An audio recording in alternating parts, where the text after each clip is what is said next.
first burst of cold has passed. I am breathing deeply.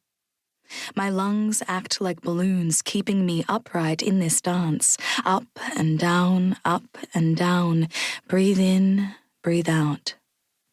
Soon, I get peaks of creamy white, smudges of green and grey.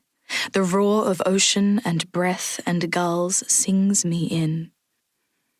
It has been so long, and only the water and the sand stretch out their arms to gather me onto their soft bed, welcoming me home.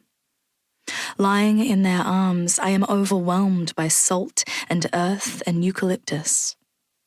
This gentle ending belies the trauma of traversing continents and oceans.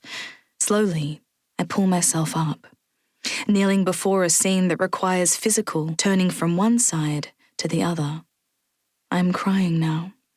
This journey has been too much, and yet my tears know comfort and containment in this vastness.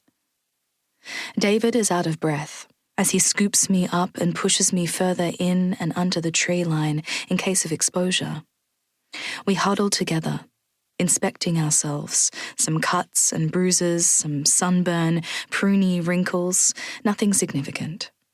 He looks older and more lined than usual. Salt settles into his crevices. He still wears his backpack. My mouth is dry. I am so thirsty, so weak. My bones feel as old as the continent, its plates beginning to shift. I am shaking and vomiting and coming undone. David, I'm a bit wonky, bit strange, legs feel wobbly. I vomit again and pass out. Then, Natural History Museum, London. The first time I met Dylan, I was a caricature springing from some invisible pen. I watched myself come alive in a comic book. All eyes, then an exaggerated thumping heart. The obtrusive, empty speech bubble floated nearby, punctuated with exclamation marks but devoid of words. Complete cliché. I didn't even know that I didn't feel alive, then suddenly, bam, alive, like diving into ice-cold water. You might know your anatomy in theory, but now you feel the science at work. The lung balloons push at your chest wall, trying to expand and let the air in. Before you dived, you didn't even think about breathing. It just happened. Now, you feel every nanosecond of that one breath. It hurts your throat, your nose. It's so cold and it burns. Your skin tingles. All your senses are overloaded and you can't separate them out. You can't breathe and talk and feel all at the same time.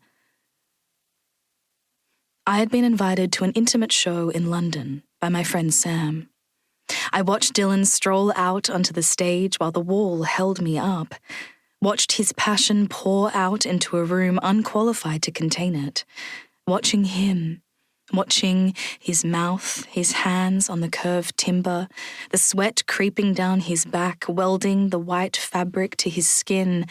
I couldn't understand how the audience could sit there and watch him so passively, as if they couldn't decipher the otherworldly language swirling around between us. I couldn't have sat down even if I wanted to. I was in over my head before he knew my name. Later, standing before him, I couldn't look at him and listen to him and maintain conversation and breathe. I didn't have the power. He was the sum total of all the things that I determined to escape. He was the sapphire-misted mountains, the hot gold hush at noon, vast green depths that thickened my gaze, the willful, lavish land spilling out. Footnote. See My Country by Dorothea McKellar. Uncontained.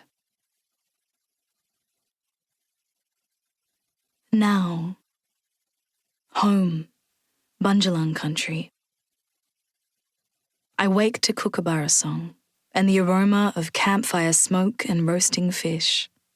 I see David crouched over hot coals. His silver hair veils his face. Glancing over, he pauses, exhaling loudly. Thank God.